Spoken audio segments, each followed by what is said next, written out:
colocar para gravar?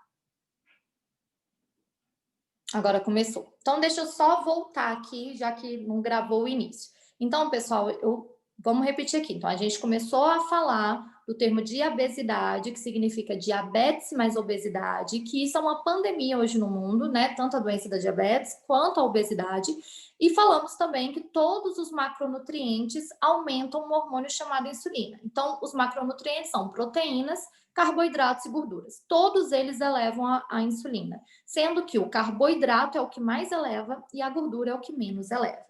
Então, toda vez que a gente consome um carboidrato, esse carboidrato vai virar glicose na corrente sanguínea, e toda vez que a gente tem o estímulo da glicose na corrente sanguínea, o nosso pâncreas vai produzir o hormônio chamado insulina, né? Quando a gente tem a produção desse hormônio insulina pelo pâncreas, essa insulina vai vir aqui na corrente sanguínea, vai pegar essa glicose e vai colocar essa glicose para dentro da célula, tá? Como é que essa insulina faz isso? Aqui na célula tem um receptor, que é uma proteína que a gente chama de GLUT4. Então, essa insulina chega aqui no GLUT4 e fala: GLUT, será que eu posso pôr essa glicose aí para dentro? Aí o GLUT vira e fala: pode colocar essa glicose aqui dentro. E essa glicose entra para dentro da célula. Dentro da célula, essa glicose vai ser usada, pessoal, como produção de energia. Então, toda vez que a glicose entra para dentro da célula, a cada uma glicose, a gente produz 2 moléculas de energia, que é o ATP, tá? Essa energia, ela é essencial para o funcionamento do nosso corpo, tá? Senão o nosso corpo não funciona sem essa energia. Então, isso é o que acontece na pessoa normal. Na pessoa que não tem doença nenhuma, isso aí é o que acontece. Agora, o que acontece? O que começa a acontecer na pessoa que come muito carboidrato, que come muito açúcar? Ah, antes disso, deixa eu só falar uma coisinha. Antes disso, porque toda vez que a gente come uma refeição muito rica em carboidrato, por exemplo, uma feijoada, por que a gente se sente sonolento depois? Ou porque quando a gente come muito pão, muito arroz, macarrão, a gente se sente sonolento, sem energia, né? Por que isso acontece? Ou porque parece que quando a gente come só fruta, parece que 1 hora depois a gente já está com fome. Então, o que acontece? Toda vez que a gente consome alimentos muito ricos em açúcar, que é a glicose, essa glicose eleva de maneira drástica na corrente sanguínea, certo? Essa elevação de maneira drástica, a glicose está lá nas alturas. Então, isso vai fazer com que a insulina também se eleve de maneira drástica. A insulina muito alta pega essa glicose e coloca em grande quantidade para a corrente sanguínea. E aí, o que acontece? A glicose diminui rapidamente no sangue, porque essa insulina já sequestrou ela. E aí dá aquela sonolência, aí dá aquela fome novamente. E assim também pode chegar a dar hipoglicemia se a pessoa já for pré-diabética, já tiver resistência insulínica ou até mesmo a diabetes. Assim é que acontece a hipoglicemia. Então, a hipoglicemia no diabético ou na resistência insulínica se deve por isso. Ou o diabético está usando insulina demais e comendo muita glicose, tá? Ou só um ou só outro. Ou está usando medicação em grandes quantidades e continua comendo glicose, porque assim, o diabético, ele acha que ele tem hipoglicemia, então ele tem que comer açúcar. Ele fala, não, mas eu tenho que comer uma frutinha, que aí vai me dar hipoglicemia. Aí ele vai lá comer a frutinha, aí a glicose dele vai para 250, aí ele vai lá e toma insulina de novo, vai dar hipoglicemia. Aí ele é um vício, assim, um negócio, um atrás do outro, porque o correto seria o quê? Ele não comer o carboidrato, ele fazer jejum intermitente e diminuir a insulina. Esse seria o correto, tá? Então, isso aqui é numa pessoa normal, gente. A pessoa normal acontece isso aqui no corpo dela, tá bom? E aí, o que acontece na pessoa que é pré-diabética e na pessoa que é diabética? Então, vamos supor, tá? Que tem um restaurante e que o dono do restaurante seja o nosso cérebro. Então, aqui é o nosso cérebro. Ele é o dono do restaurante, tá? A corrente sanguínea é a rua do restaurante, tá? Que é a corrente sanguínea.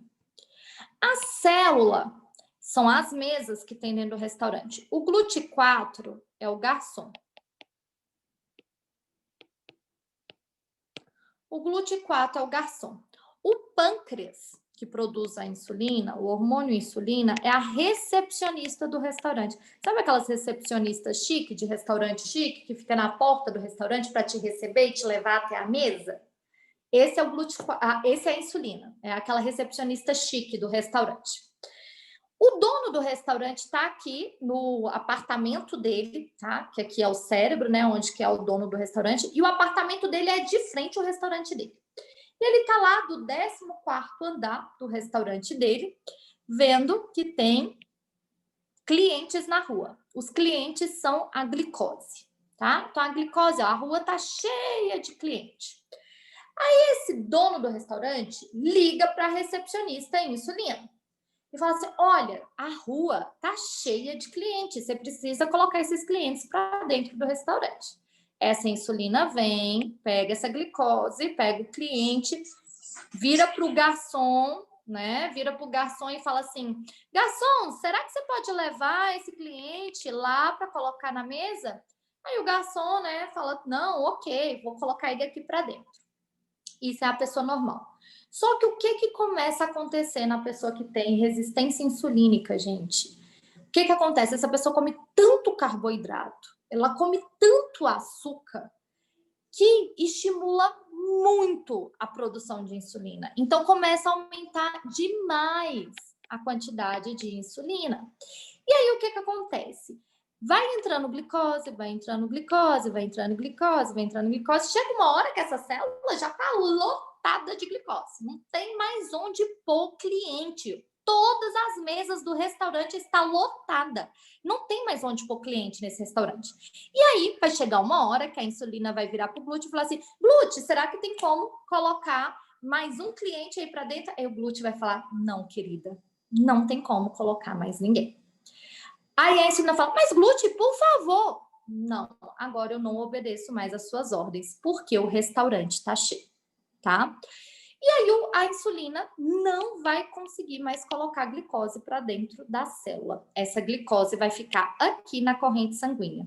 Isso é o que a gente chama de hiperglicemia, tá? Que é o que hiperglicemia, que é o que diabético tem, ou quem tem resistência insulínica tem, tá? Por quê? Porque a glicose não está sendo colocada para dentro da célula e ela fica aqui na rua. Só que o dono do restaurante, gente, que está aqui vendo do apartamento dele, vocês entendem que ele não vê o que está acontecendo dentro do restaurante? Ele só tem visão da rua. Então, o cérebro, ele não sabe o que está acontecendo dentro da célula. Ele só sabe o que tem na corrente sanguínea. E ele continua vendo glicose na corrente sanguínea. Ele fala: peraí, tem alguma coisa errada. Esse pâncreas não está produzindo insulina suficiente. Aí, o que ele vai lá e fala? Eu tenho que contratar mais recepcionista. Porque aquela recepcionista não está fazendo o trabalho dela direito. Aí, ele fica estimulando o pâncreas. Ele fica estimulando o pâncreas para aumentar a insulina, aumentar a insulina. Então, ele contrata 1, 2, 3, 4, 5 recepcionistas. E ele continua vendo que os clientes estão na rua. Por quê? Porque não tem espaço mais dentro do restaurante. E aí, o que acontece com esse pâncreas? Chega uma hora que ele já produziu tanta insulina, que ele fale. Ele não consegue produzir mais.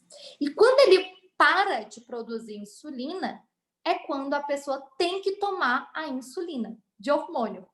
Tá? É quando a pessoa vai lá e tem que tomar as injeções de insulina. Esse pâncreas não consegue mais produzir insulina. Aí o negócio já está muito lá na frente, tá? Então aqui já ficou explicado como é que acontece a resistência insulínica, que foi esse primeiro, e depois isso vai evoluindo para uma diabetes e pode evoluir até mesmo para uma diabetes tipo 1, né? Então esse aqui é o principal mecanismo que vocês tinham que entender, tá? E aí, o que acontece, Bianca? Então, toda vez que nosso corpo tem glicose, ele produz energia, 2 moléculas de energia. E o que acontece, então, se eu não comer carboidratos suficientes para o meu corpo produzir energia?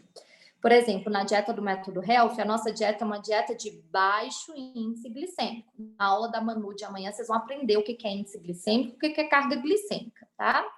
No Método Health, a dieta é tanto de baixo índice glicêmico, quanto também é de baixa carga glicêmica, tá bom?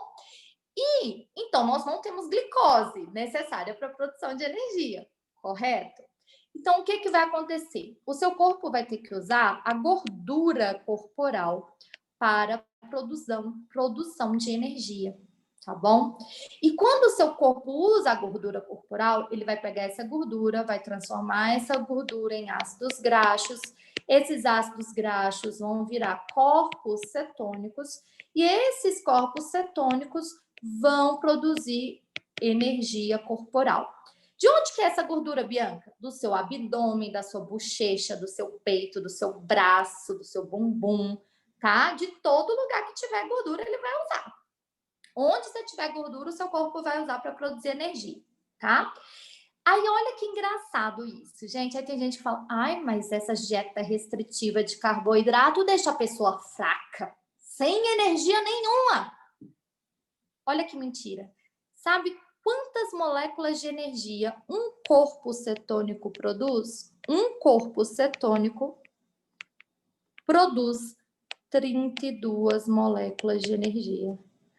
Então, gente, olha isso. Enquanto uma glicose produz 2 moléculas de energia, um corpo cetônico produz 32 moléculas de energia. Por isso, quando a pessoa já cetoadaptou, já está usando gordura como energia, inicialmente ela pode ficar até muito elétrica e chegar a ter insônia, porque ela tem muita energia. E isso tem uma coisa que vai te agradecer muito, o seu cérebro. O seu cérebro vai ficar extremamente grato, porque o seu cérebro se alimenta de corpo cetônico.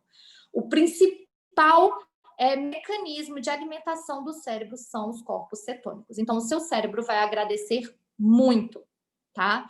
Quando isso acontece. E por que, então, Bianca, durante a cetoadaptação a gente sente fraqueza, moleza, né? A gente fica meio tonto. O que é que acontece? É o que o nome diz, cetoadaptação.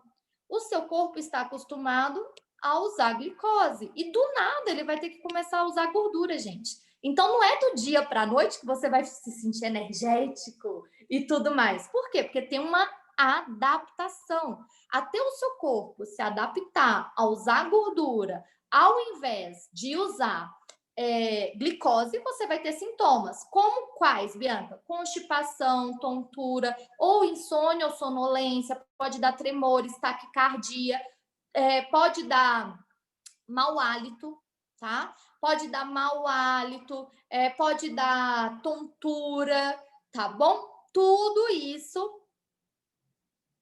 Doutor, ouvi falar que esses ácidos cetônicos são tóxicos. Não, corpos cetônicos não são tóxicos, gente. É diferente de cetoacidose. Isso não tem nada a ver uma coisa com a outra. É que o povo confunde, tá? O povo acha que cetoadaptação é a mesma coisa que cetose.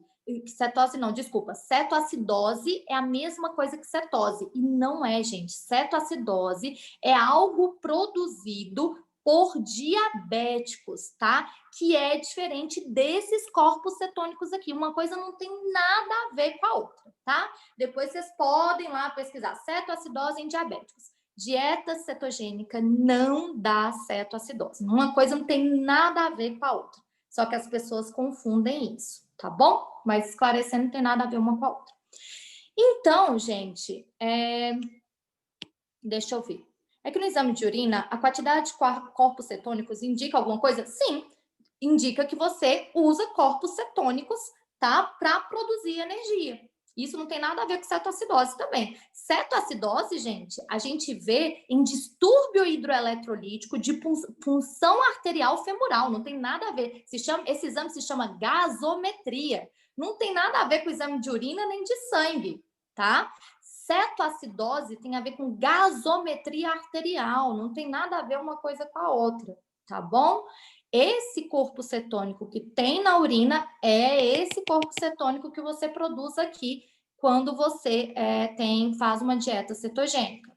Então, sim, na dieta cetogênica você também pode ter irritabilidade até o seu corpo se acostumar. Acho que é porque no exame de urina a quantidade de corpos cetônicos, tá? Isso que eu já vi. O peso também pode não diminuir necessariamente nessa adaptação. Nunca vi ninguém que tá na cetoadaptação não perder peso. Se você não tá perdendo peso, provavelmente você não está entrando em cetose. Não existe essa possibilidade. Todo mundo que entra em cetose perde peso, tá? Então, não tem essa possibilidade de não perder peso. Porque é só pensar na fisiologia. De onde que está vindo o corpo cetônico? Alguém quer responder?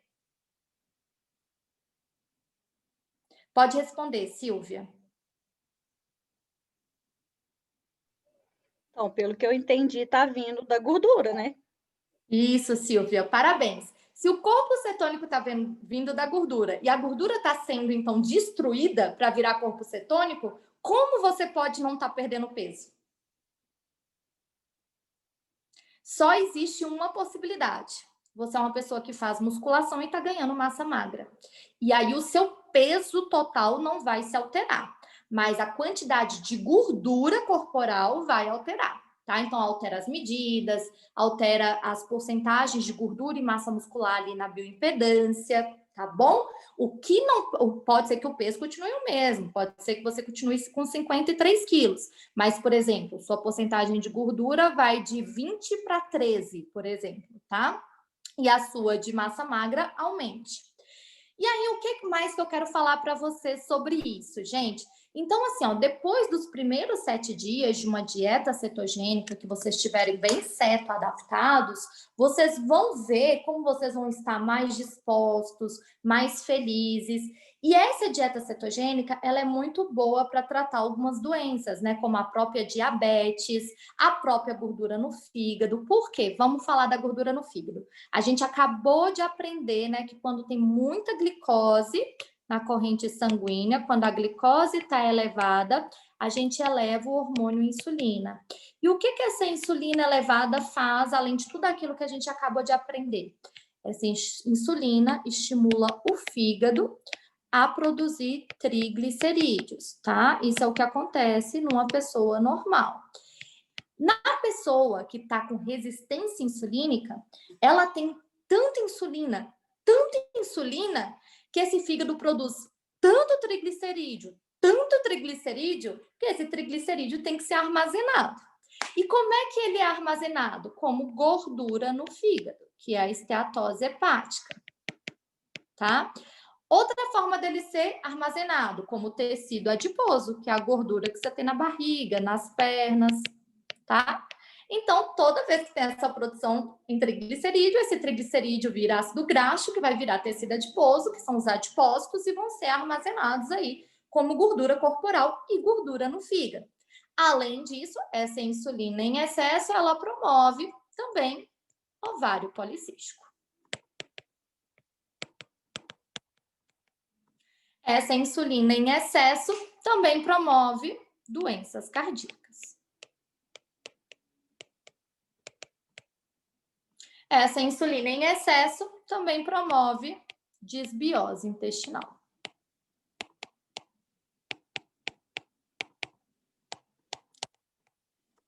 A glicose em excesso, porque a pessoa come muito carboidrato, também promove gastrite e refluxo, porque altera o pH do estômago, tá? Então, olha como uma coisinha pode alterar o corpo todo.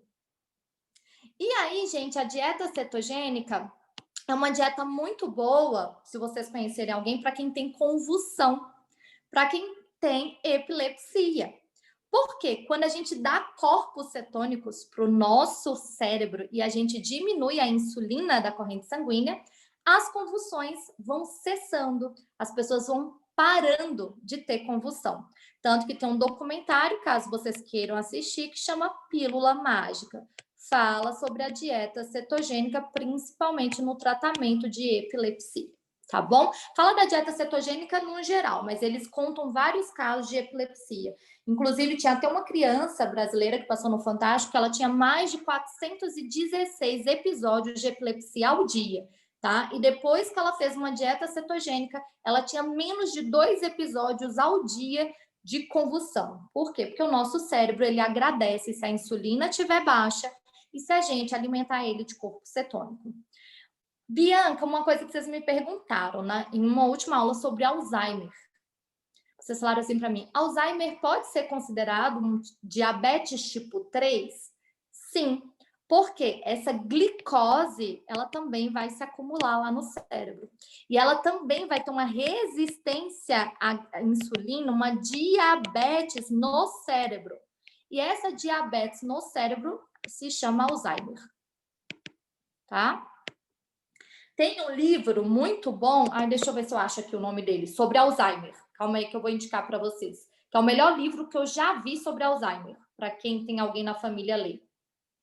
Espera aí, Alzheimer. Deixa eu achar aqui o livro. É um livro que eu li durante a pós, que é o doutor Laí que indica. O Fim do Alzheimer. Tá? É esse livro aqui, ó. Deixa eu mostrar ele aqui para vocês. Olha, cadê a capa do livro, gente? Ele é baratinho, gente. Ele custa R$20. Esse aqui, ó. A capa dele é branca assim mesmo, ó. Tá escrito assim, O Fim do Alzheimer. Depois eu vou mandar lá no grupo para vocês, tá? Esse livro é fantástico para vocês entenderem o Alzheimer. Então, gente, a partir de toda essa fisiologia, a gente acabou de aprender que o que gera gordura no fígado é uma insulina aumentada devido à glicose na corrente sanguínea que está em excesso. Quem vai me responder agora, então, qual seria um bom tratamento para gordura no fígado? Natural. Quem pode me responder? Levanta a mão para eu chamar, tá?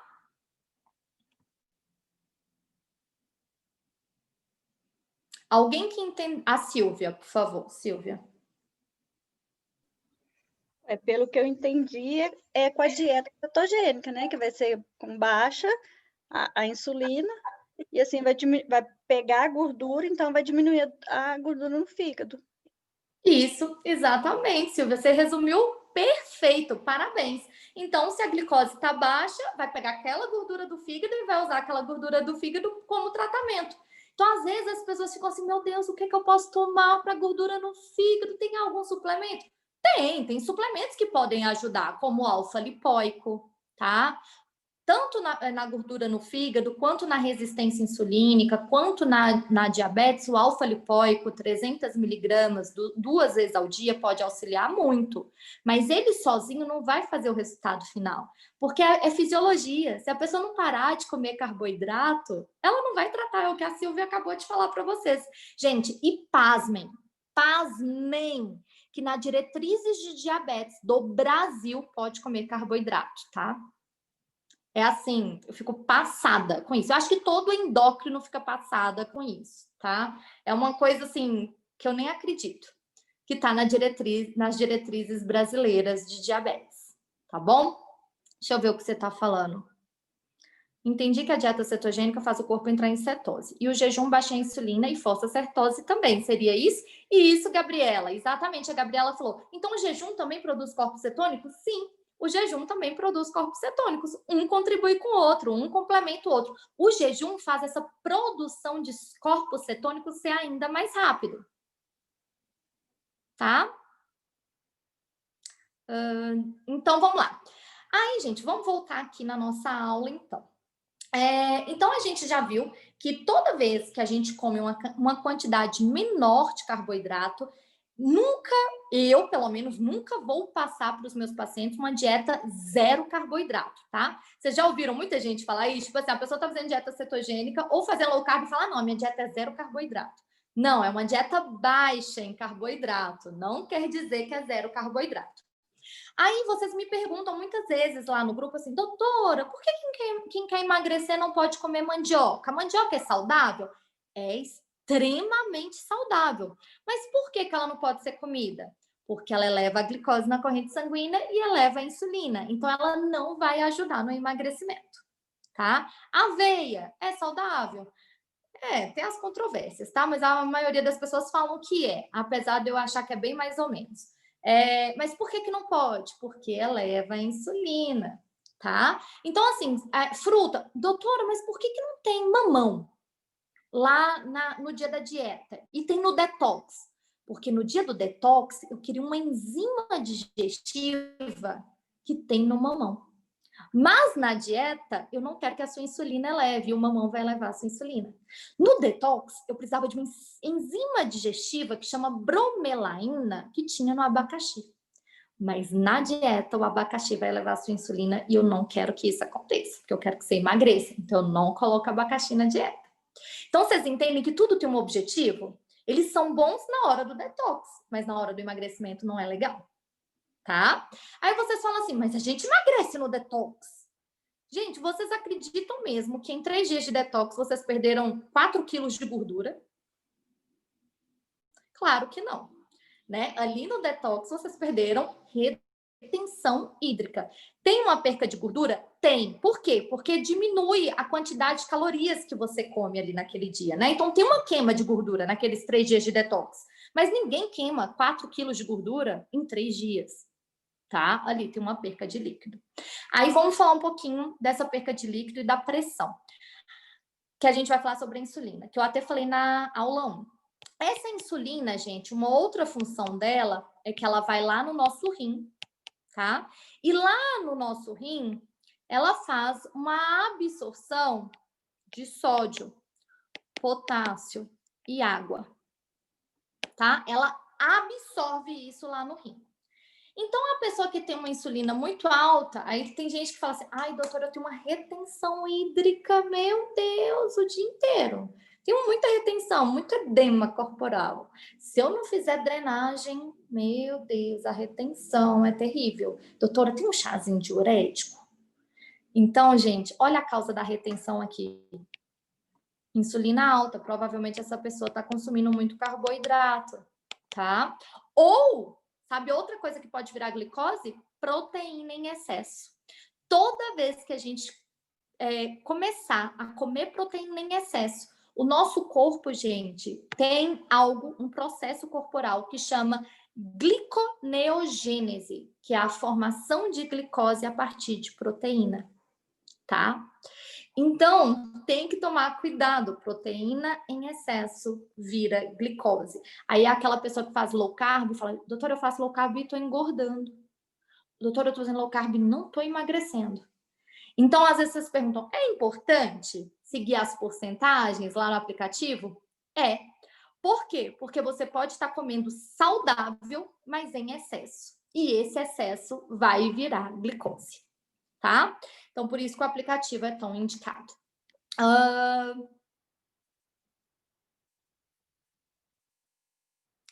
Doutor, existe adaptações na dieta cetogênica para quem não pode perder peso? Existe. É só você comer mais calorias do que o seu corpo queima. Então, se você não quer perder peso, coma carboidratos complexos, como mandioca, aipim. Se você não quer perder peso, a sua insulina pode ficar equilibrada, não precisa estar super baixa. Então, você pode comer mandioca, aipim.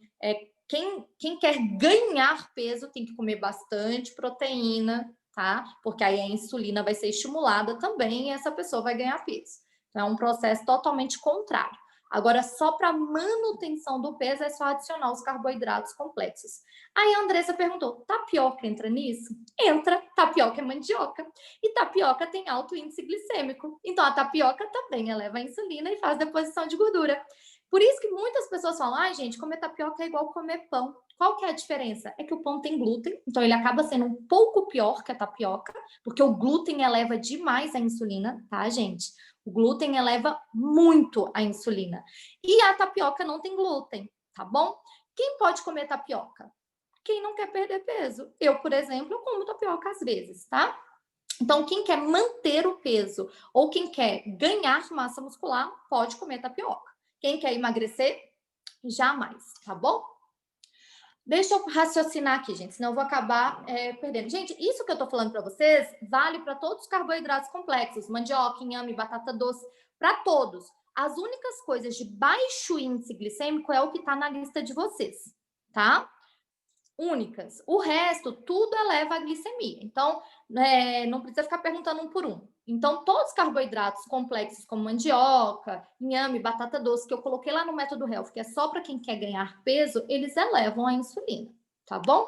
Depois vocês podem até fazer uma pesquisa, né, lá no Google, quais são os alimentos de alto índice glicêmico, de baixo índice glicêmico, depois que vocês entenderem na aula da Monu o que é índice glicêmico, tá? Rafael, a partir da segunda semana é a regra do aplicativo, tá? A partir da segunda semana, gente, vocês têm que respeitar o aplicativo, tá bom? Para não ocorrer isso de não emagrecer. A Laís falou, doutora, eu fiquei jururu porque perdi peso na semana do detox e depois voltou 1 quilo, mas acredito que deve ter sido isso do líquido. Isso mesmo, Laís, com certeza foi. Deixa eu ver. O que mais?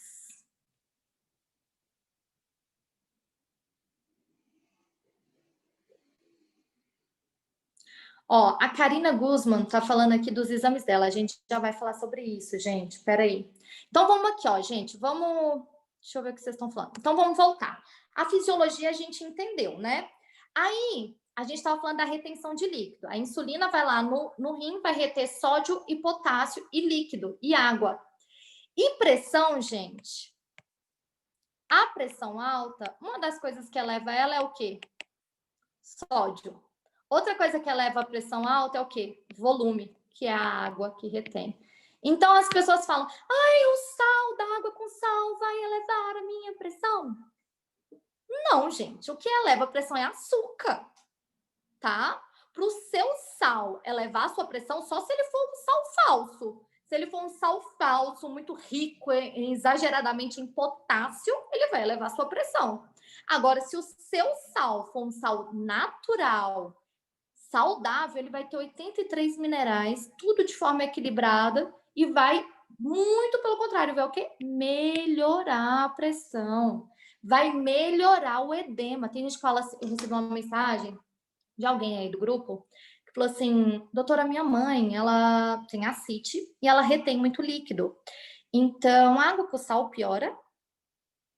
Não, o que piora é ela comer carboidrato. Isso que vai fazer ela reter mais líquido ainda. Ou usar um sal falso, um sal ruim. Ou usar sal branco. Ou usar aquele sal Ajinomoto, tá? Isso sim vai fazer reter líquido. E isso faz a pressão arterial subir.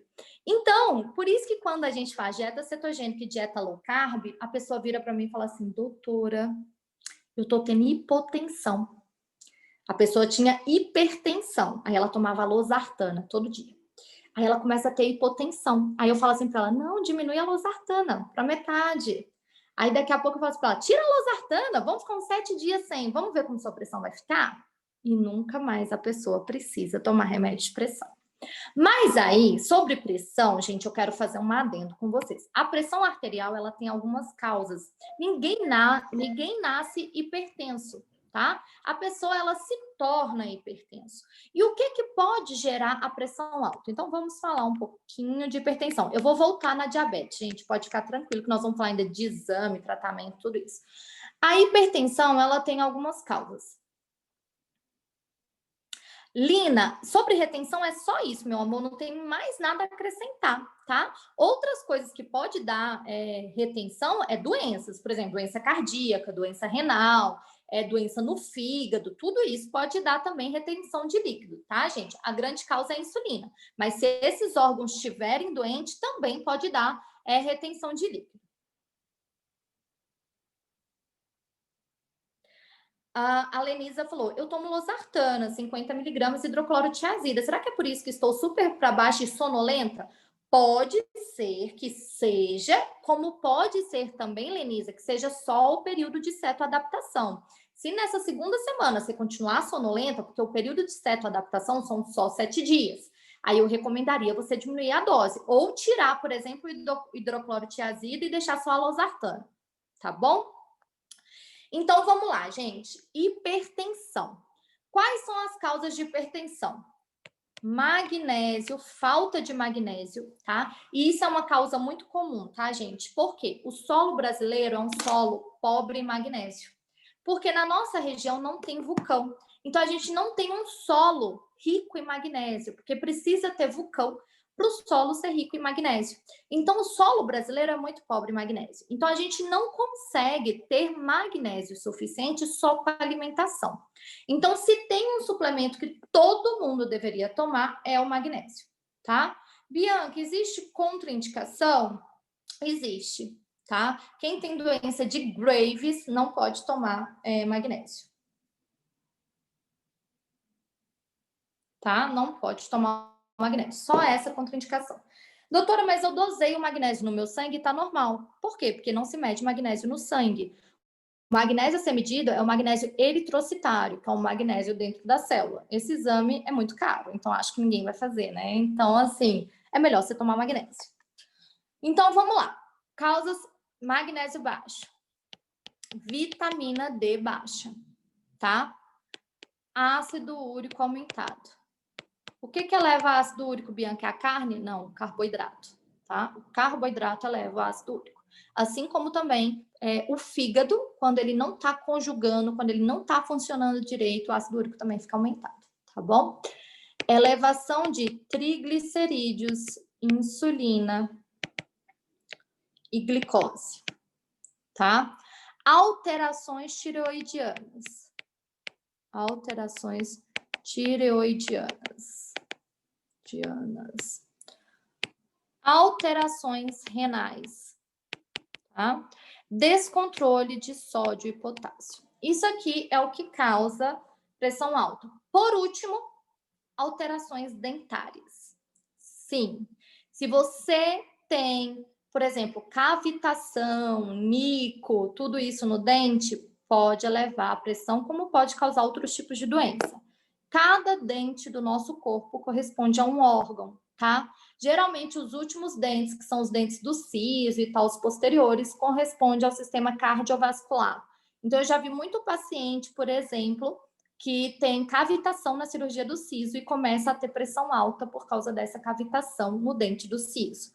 Ou, por exemplo, um paciente tem câncer de mama porque ele tem um canal mal feito no dente da mama, tá? E aí você resolve esse problema do canal do dente da mama e o câncer desaparece.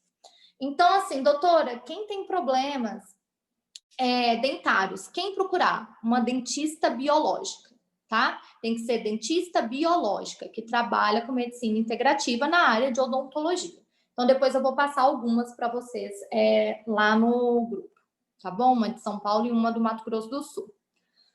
Então, vamos voltar, gente. Isso aqui é da pressão alta, para vocês entenderem. Agora, vamos voltar. Ali, vamos voltar para resistência insulínica, insulina alta e tudo mais. Quais são os níveis normais de glicemia na corrente sanguínea? Entre 70 e 85, tá? Ah, doutora, mas o meu tá 90, então já tá aumentado, tá? É entre 70 e 85. A glicemia sozinha faz diagnóstico de resistência insulínica? Não, tem que ter outros exames. Quais são? Insulina em jejum. Doutora, quanto que tem que estar a insulina em jejum? Entre 2 e 6, tá? Se a sua insulina tiver menor que 2, nem sempre é um problema, tá, gente? Às vezes você é aquela pessoa super magrinha que tem dificuldade de ganhar peso. Às vezes a sua insulina é menor que 2, por isso que você tem dificuldade de ganhar peso, tá bom? É claro que a pessoa que tem diabetes tipo 1 pode ter deficiência, ela pode ter excesso como deficiência dessa insulina, tá? Ó, a menina falou que a minha insulina estava em 26. Ai, amor, já é resistência insulínica, tá bom? Essa glicemia é a glicemia em jejum, gente. Glicemia basal em jejum ao acordar, tá? Essa glicemia e a insulina tem que ser feita com 8 horas de jejum. Nunca medir com 12 horas. É sempre com 8 horas de jejum, tá bom? Qual é um outro exame que tem que ser feito? Hemoglobina glicada. Hemoglobina glicada, tá? A hemoglobina glicada, ela tem que estar entre 4 e 5, tá bom? Se tiver maior que 5, já tá indo para uma pré-diabetes. Se tiver 5,7, já é diabetes. Se tiver acima de 7, já é diabetes, tá? 5,7 é pré-diabetes e 7 já é diabetes. Então, o normal é entre 4 e 5. Se tá 5,3, já tá indo para uma resistência insulínica, tá? O que é a hemoglobina glicada, Bianca? É a quantidade de carboidrato que você comeu nos últimos 3 meses. Essa hemoglobina glicada é o que deixa o paciente não mentir. Então, a Karina, por exemplo, ela vai numa consulta comigo e fala assim, doutora, nos últimos 3 meses não comi nada de açúcar. Aí eu vejo que a hemoglobina glicada dela tá 6. Eu falo, aham, tô vendo. Não comeu nada de açúcar. Então, eu falo que a hemoglobina glicada é o que entrega se o paciente fez a dieta ou não.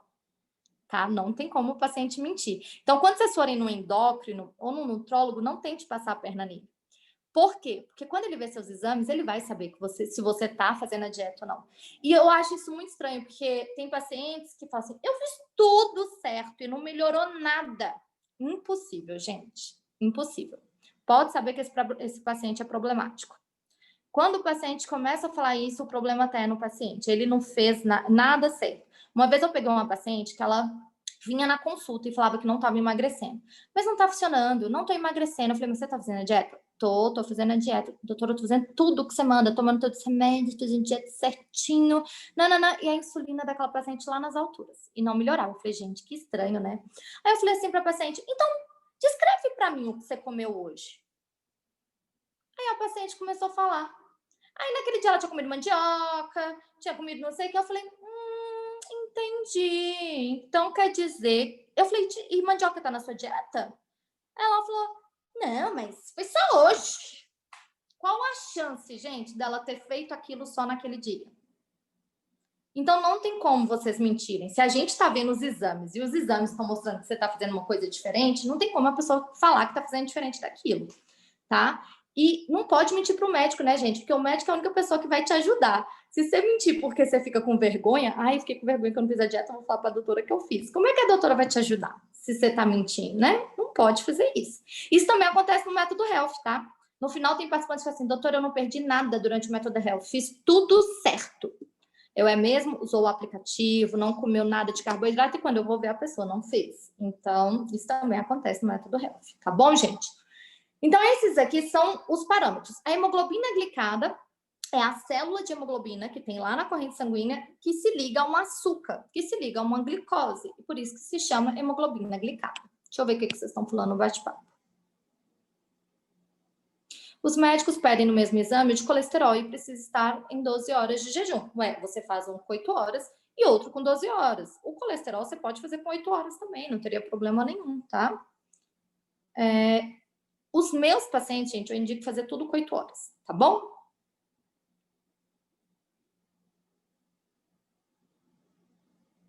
Deixa eu ver o que vocês estão falando. Então, vamos lá. Então, se você tá com essas coisas alteradas, tá? Outro exame que pode ser feito também para resistência insulínica é o TOTG de 75 gramas, que é aquele que você toma a glicose e vê se a sua insulina pós-prandial vai se elevar. É um exame muito bem usado, tá? E também o que para mim é o melhor de todos, que é um cálculo que você faz. Eu vou ensinar vocês a fazerem esse cálculo agora, é o índice Roma, que você vê se a pessoa já é pré-diabética. Como é que calcula esse índice Roma? Vou ensinar vocês aqui agora. Como é que calcula o índice Roma? Então, o índice Roma, vocês vão pegar a hemoglobina glicada.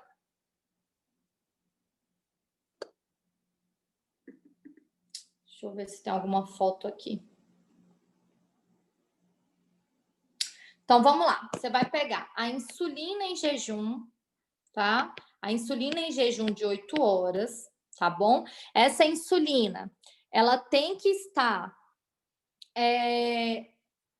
com 8 horas de jejum. Aí você vai fazer vezes a sua glicemia de jejum.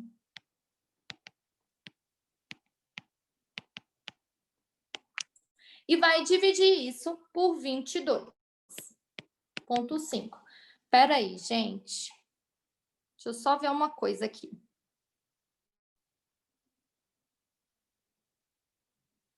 Que tem um número que a gente divide, que eu acho que é 405, que já dá o resultado certinho, porque esse número eu acho que tem que dividir novamente. Espera aí. Deixa eu só achar aqui para eu falar para vocês.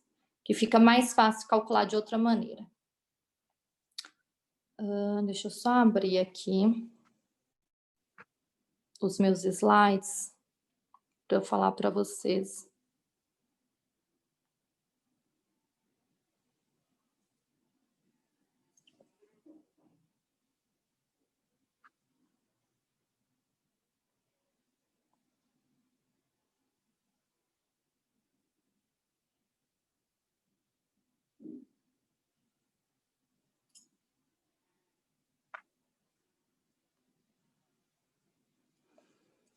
Ai, gente, cadê o índice Roma? É uma forma tão facinha de calcular.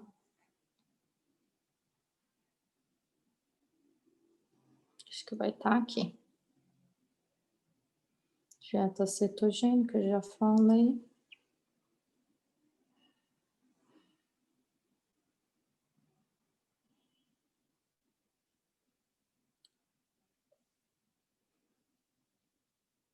Hum.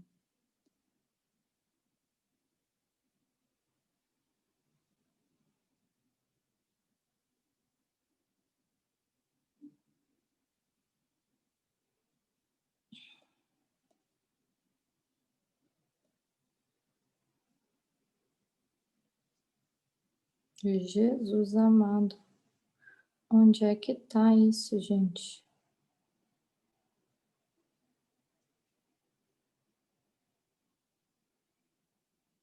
Agora eu não tô achando. Por enquanto a gente vai usar essa fórmula aqui, mas depois eu vou mandar lá no grupo para vocês a fórmula que já calcula o resultado final, tá? Mas o índice Roma, gente, ele tem que ser menor que 1,90, tá? Ele tem que ser menor do que isso, tá bom?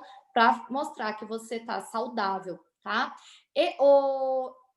Mas eu acho que aqui tem que dividir por 405 para dar esse resultado. Não é 22,5, não, tá? Eu só tenho que confirmar isso aqui depois. Eu tenho que procurar para vocês onde é que eu anotei isso nos meus slides, que é uma fórmula mais fácil de vocês calcularem.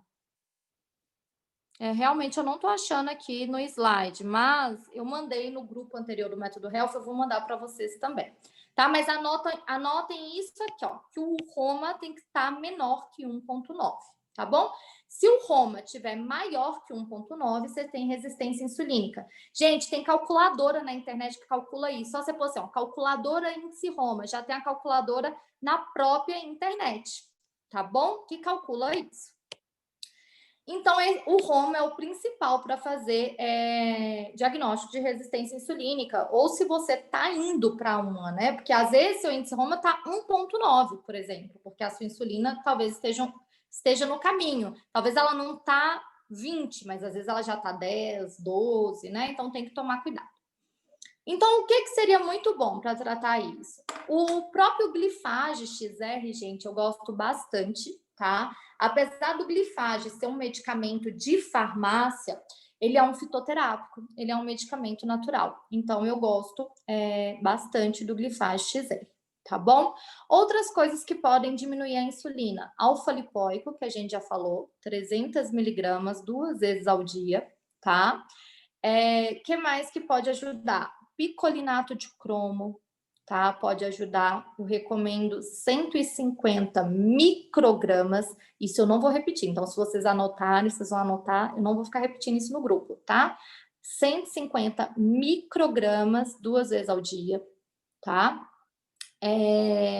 O vanádio também pode ser usado. Aí o vanádio, gente, não tem como eu dar quantos miligramas, depende de cada paciente, tá bom? O magnésio vai depender do que você quer tratar. O magnésio, ele ajuda na resistência insulínica, tá? E pode ser o de malato ou outro tipo de magnésio.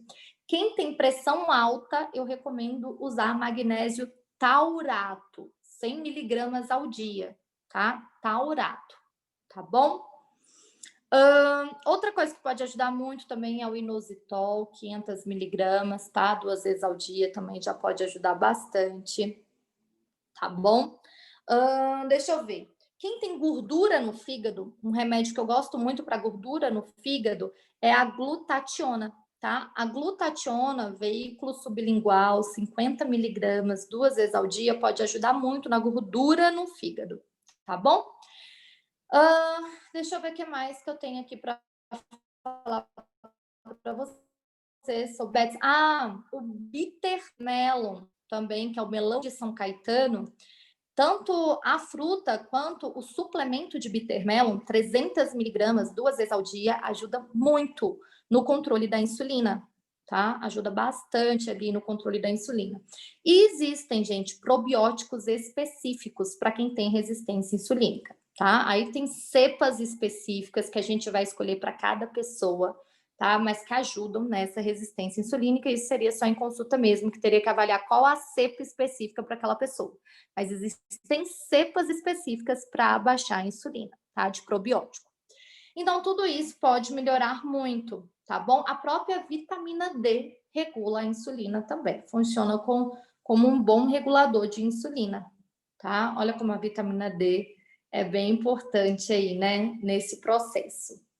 Deixa eu ver o que mais que vocês estão falando aqui. Quanto de glutationa? 50 miligramas sublingual 2 vezes ao dia. Ah, gente, sobre os triglicerídeos. Doutora, quanto que é o triglicerídeo normal, então? Já que a insulina eleva o triglicerídeo.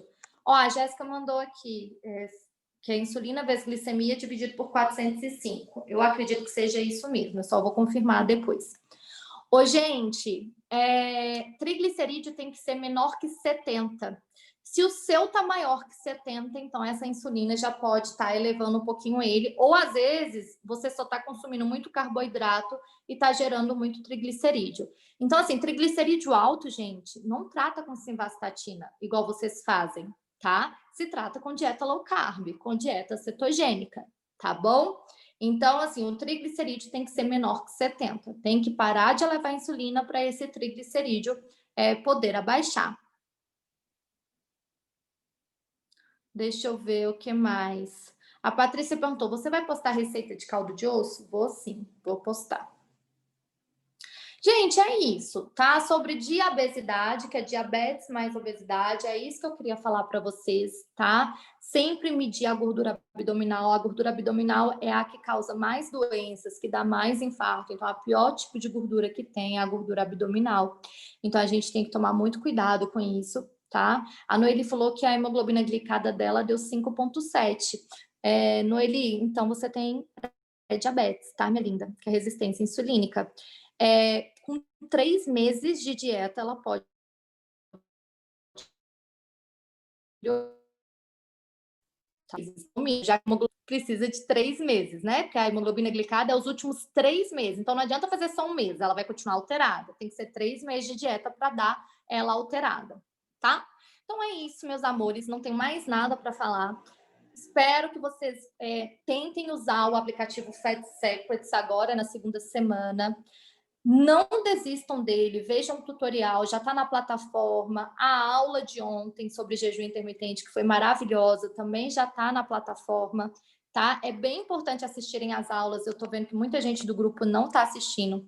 E aí, vocês vão lá e respondem as perguntas de quem não assistiu a aula. Então, eu vou pedir para vocês não responderem as perguntas de quem não assistiu a aula, porque isso força a pessoa a assistir e aprender. Porque se a gente responder as perguntas para essa pessoa nunca vai assistir a aula. E às vezes assistir a aula é o que vai fazer a diferença na vida dela. Por exemplo, vamos supor que a pessoa não assistiu essa aula de diabesidade. Ela nunca vai saber o que causa gordura no fígado dela, se ela tiver gordura no fígado. Ela nunca vai saber o que tem pressão alta. Então, assim, gente, a gente tenta ajudar e às vezes a gente está impedindo a pessoa de ter algo melhor quando a gente tenta ajudar, né? A gente quer ser bom, mas a gente acaba sendo ruim, porque a gente acaba atrapalhando a pessoa de aprender, né? Então, assim, se a pessoa não assistiu a aula, às vezes a pessoa fala, por exemplo, eu tô vendo que no grupo tem um tanto de gente lá falando no grupo. Por que eles estão lá conversando no grupo ao invés de estar aqui na aula? Aí depois essas pessoas são as mesmas pessoas que vão ficar fazendo 1 milhão de perguntas para vocês e falar, não deu tempo de assistir a aula. Mas ela estava lá no grupo conversando, então, tá? Então, vamos estimular os colegas a assistirem às aulas, tá bom? Deixa eu ver aqui se tem alguma pergunta de vocês. Deixa eu ver, obrigada, ótimo esclarecedor, não tem como perder. Doutora, eu poderia falar um pouco do 5-HTP? Porque as meninas perguntaram no grupo e eu sempre escuto você falando dele no Instagram. O 5-HTP, gente, ele é o hidroxitriptofano. Então, ele é o precursor da serotonina, que é o neurotransmissor da alegria e da felicidade.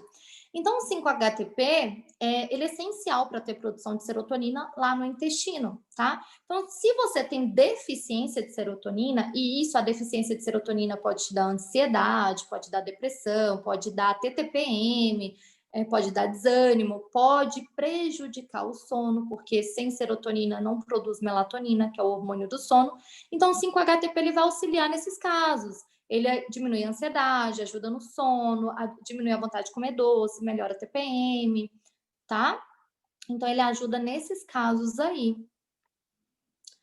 A Silvana perguntou: dieta low carb ou cetogênica pode acelerar o coração? Pode, Silvana. Lá no grupo, gente, porque chega muitas mensagens, eu postei um texto sobre todos os sintomas, então é só vocês procurarem lá no grupo que vocês vão achar esses sintomas, tá? Deixa eu ver o que mais. O 5-HTP pode ajudar o intestino? Pode, principalmente em pessoas que são constipadas, tá? Pode ajudar sim. Deixa eu ver. A Fernanda, ela tá com a mão levantada. Fernanda Sâmia, pode falar, minha linda.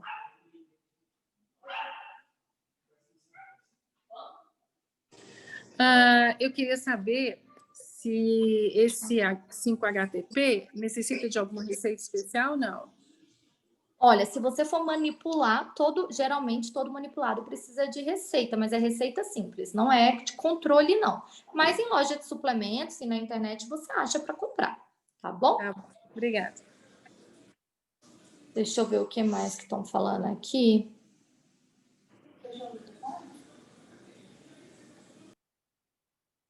Tá, a Silvia Araújo, pode falar, Silvia. Há um tempo atrás, eu tinha muito problema com hipoglicemia, né? A minha glicemia caía muito, eu dava muito tremor, muito suave e tal. Aí eu fiz aquele teste que você bebe um limão com um trem muito doce. Primeira vez que eu fiz, eu nem consegui, eu vomitei, porque era muito doce. Aí, com muito custo, consegui fazer. Você vai dosando, né? Aí o meu deu que a minha curva glicêmica era assim, ela começava a fazer assim, depois ela, em vez dela ir descendo, ela despencava. Esse é o exame TOTG que eu falei, TOTG 75 gramas, é esse aí que você fez. Aí, na época, ele falou que eu tinha hipoglicemia e que era para me tratar do mesmo jeito que se fosse diabetes, né? Então, assim, mas agora eu vi que depois que eu estou mudando a alimentação, não tive problema mais, não. Né? Então, você viu? É sempre assim. A hipoglicemia, na verdade, é o contrário do que eles pensam. Eles acham que é falta de carboidrato, e na verdade é o excesso dele que causa hipoglicemia. Pode falar, Aline.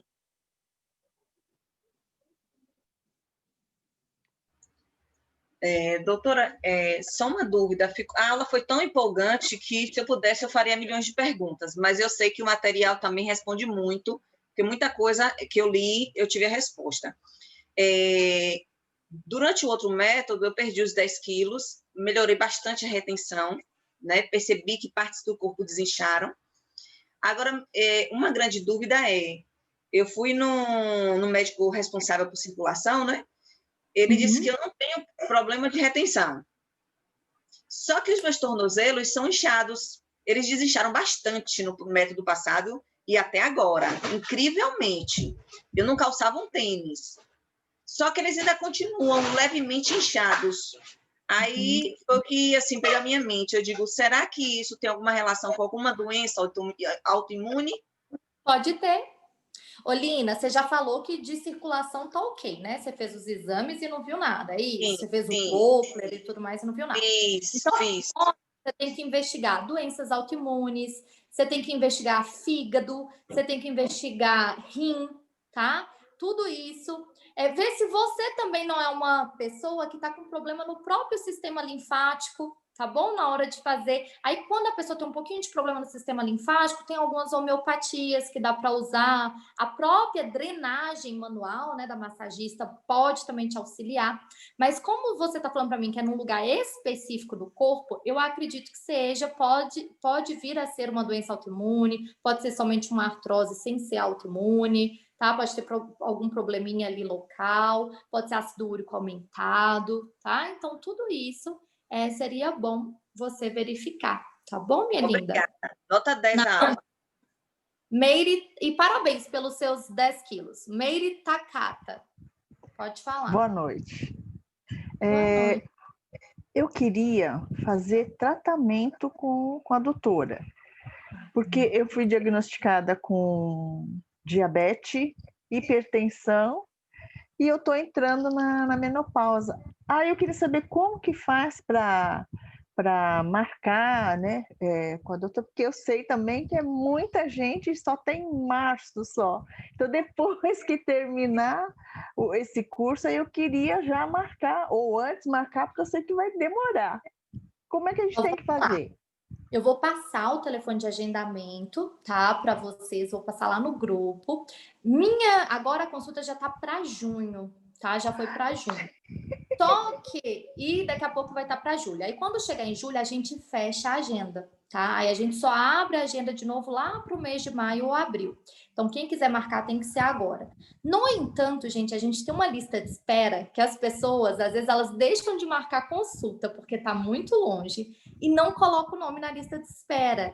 E a nossa lista de espera, ela funciona assim, ó. Para entrar na lista de espera, você tem que deixar a consulta paga. Então, você paga a consulta, você pode até marcar, tipo assim, vou deixar um horário fixo para eu ter certeza que eu vou ter esse horário lá em junho, mas vou colocar meu nome na lista de espera e vou deixar a consulta paga. Então, toda vez que tem uma desistência, a Jéssica, que é minha secretária, te avisa com antecedência e fala, olha, Meire, hoje teve amanhã vai ter uma desistência, você quer fazer? Ou daqui 3 dias vai ter uma desistência, você quer fazer? Você quer entrar? E essa lista de espera, ela roda muito rápido. Tanto que no ano passado essa lista de espera estava lotada e agora em janeiro ela já está acabando. Ou seja, não tem quase ninguém agora na lista de espera, porque todo mundo está marcando tipo, para junho, julho, e às vezes a pessoa nem lembra que tem a lista de espera, que é mais rápido o atendimento se tiver na lista de espera, tá?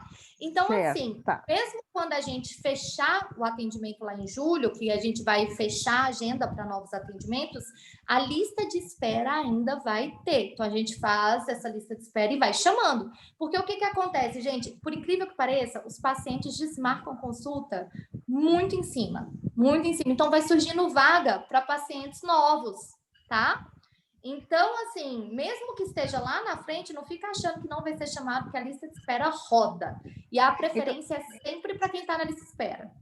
Então, deixa eu ver se eu entendi. Eu marco só para a lista de espera, ou eu marco em julho, que tem, e na lista de espera?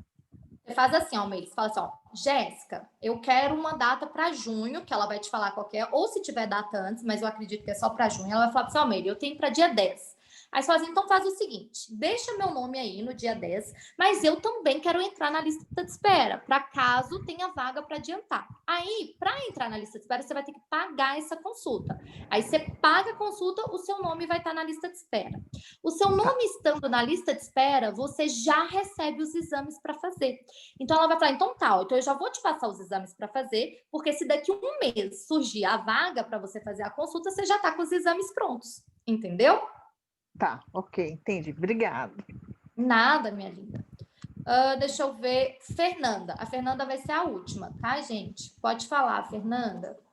Então, doutora, eu queria uma orientação sua. Eu estou fazendo a dieta direitinho, já emagreci 4,6 kg numa semana, fiquei super feliz. Só que de quinta-feira para cá, meu estômago começou a não ficar bom. De quinta para sexta, eu fiz muito vômito, mas não saiu nada.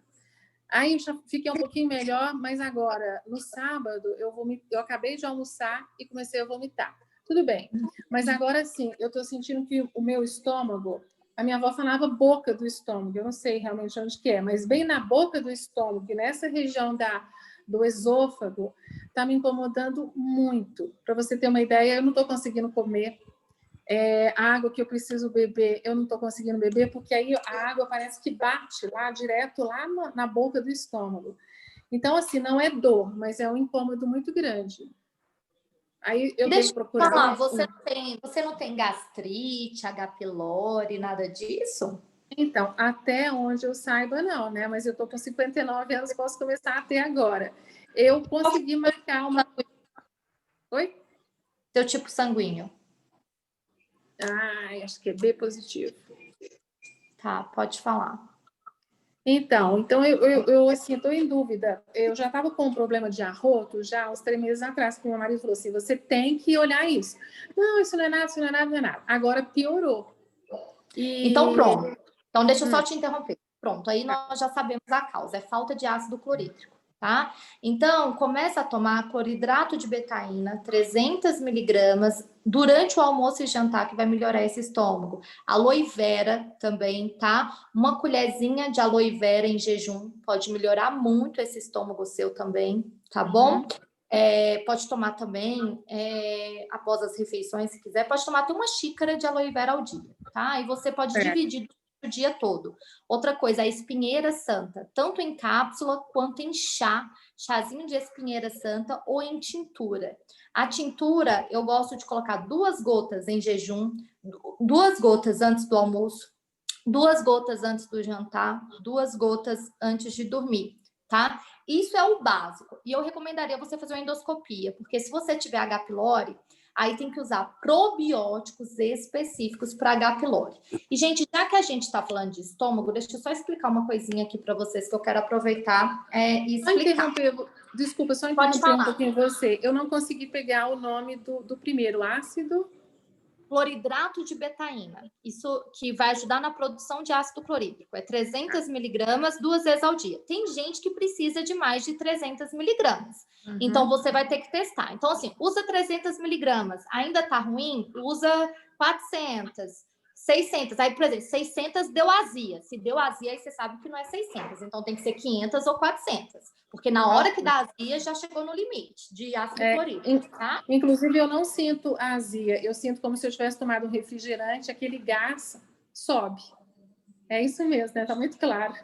Tá. Mas obrigada. Então, nada. Agora, vamos entender aqui por que isso aconteceu, então, com a nossa amiga. E eu já queria falar disso nessa aula. Foi até bom você ter me perguntado, que eu já tinha esquecido, que eu queria falar isso.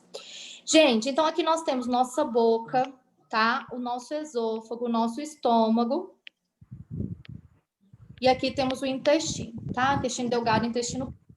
O nosso estômago, gente, ele tem um pH em torno de 2, tá? É um pH ácido. O nosso esôfago tem um pH básico em torno de 7, 8, tá bom? O nosso intestino também tem um pH básico. Tá bom? Então, gente, o que que acontece? Toda vez que nós comemos comida, essa comida vem, passa aqui no esôfago e cai no estômago, o estômago produz ácido clorídrico, que é o HCl. Quando o estômago produz ácido clorídrico, esse pH fica 2. E quando esse pH fica 2, o que que acontece? Essas válvulas que tem ali entre o esôfago e o intestino, que são essas válvulas aqui, ó, vou botar de outra cor, para vocês entenderem. Vou pôr aqui de outra cor, para vocês entenderem essas válvulas aqui, ó. Então, no pH ácido, essas válvulas se fecham e o estômago vira um liquidificador, tá? Um liquidificador para poder digerir os alimentos, tá? Esse ácido clorídrico, ele também vai ativar uma enzima que faz digestão de proteínas, que é o pepsinogênio, tá? Então, o pepsinogênio, ele vai virar pepsina, que vai fazer a digestão pepsina. O pepsinogênio vira pepsina, que vai fazer a digestão de proteínas. E isso aqui, gente, só acontece no pH 2, tá? Só acontece no pH 2. E aí, o que que acontece? Quando a gente come muito carboidrato, muito glúten, muito leite derivados, comidas industrializadas, toma água durante a refeição, toma refrigerante, toma suco de fruta, todas essas coisas alteram o pH do sangue. Porque do sangue não, gente, desculpa, do estômago. Porque principalmente os carboidratos, ele deixa o pH muito alcalino. E aí, o que que acontece? Esse pH de 2, gente, ele acaba virando um pH de 5, tá? De 2 ele vai para 5. E aí, o que que acontece? Quando o pH tá 5, essa válvula aqui, que depois ia abrir e o alimento vem para aqui, ela continua fechada, mas a válvula daqui de cima fica aberta. Por quê? Porque o alimento que está aqui dentro pressiona essa válvula daqui de cima. Então, essa válvula daqui de cima abre. Então, quando o estômago for fazer a digestão, o que que acontece com o alimento? O alimento volta, que é o famoso refluxo. E aí, o que que acontece? Apesar, aí a pessoa fala, então é excesso de ácido, porque aí dá aquela queimação, né, doutora? Excesso de ácido. Não, gente. Por que que queima? Porque apesar do estômago não ter ácido suficiente, ter só um pouco de ácido, o pH dele é 5. E o pH do esôfago é 7, 8. Então, mesmo assim, vai sentir queimação. Por quê? Apesar do estômago não estar ácido, ainda assim, esse pH aqui é ácido de acordo com o pH do esôfago. E por isso você sente queimar. E aí você vai lá e toma omeprazol, ou pantoprazol, ou qualquer prazol, qualquer remédio que termina com zol, tá? Qualquer um. Aí o que o pantoprazol faz? Inibe ainda mais esse ácido. Ou seja, piora a sua gastrite e piora o seu refluxo. Ah, doutora, mas quando eu tomo omeprazol eu não sinto dor. Por quê? Porque o omeprazol anestesia a mucosa do esôfago. Então, você não sente dor porque a mucosa está anestesiada. Mas a causa do problema piora tomando o omeprazol. Além de que o omeprazol dá demência, tá? E dá também câncer de estômago. Pasmem, tá? E aí, o que acontece aqui, gente? Quando esse alimento, ele tá um alimento básico, em torno de 5, 6, quando ele chega aqui no intestino, e que o pH do intestino também é básico, ele não ativa nenhuma enzima digestiva. E vocês ficam estufados, cheios de gases, com arrotos, mau hálito, tá? Aí vocês têm queda de cabelo, rosácea. Rosácea, uma das grandes causas é isso aqui, ó, deficiência de ácido clorídrico. Tá? É a grande causa de rosácea. A rosácea, a causa dela é totalmente ali no estômago e no intestino. Então, assim, por quê? Porque quando o pH tá ácido, quando o pH tá 2, e esse alimento chega aqui no intestino com pH 2, ele vai ativar todas as enzimas pancreáticas, os sais biliares. Você sabia que os sais biliares não são ativados se esse pH não tiver 2? Aí a pessoa às vezes tem pedra na vesícula e ela não sabe por quê.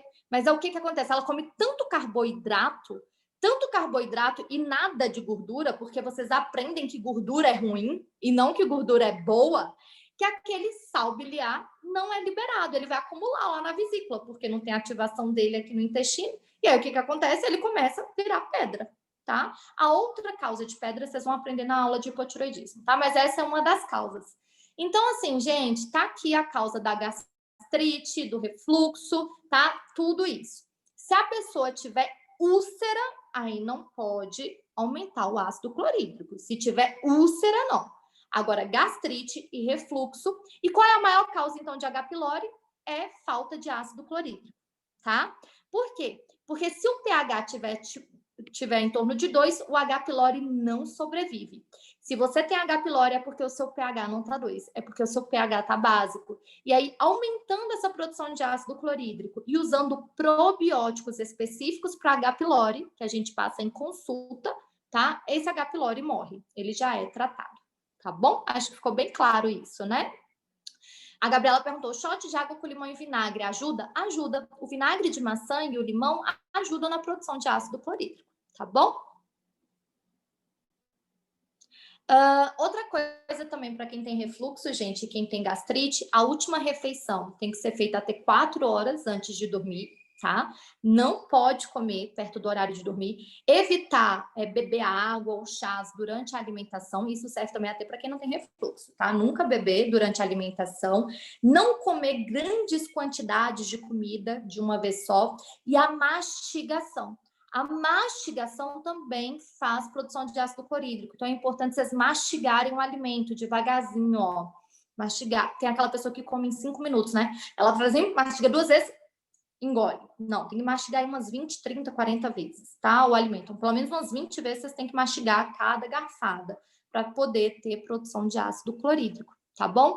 Outra coisa também no refluxo, comer e deitar. Comer, deitou no sofá, comer, deitou na cama, não pode fazer isso. Quem tem refluxo, tá? Tem que comer e ficar em pé, fazer algum tipo de atividade, tá? Por causa da gravidade. Outra coisa também, quem tem refluxo tem que evitar totalmente queijos. Não pode comer queijos, não pode comer nenhum derivado do leite, porque piora o refluxo.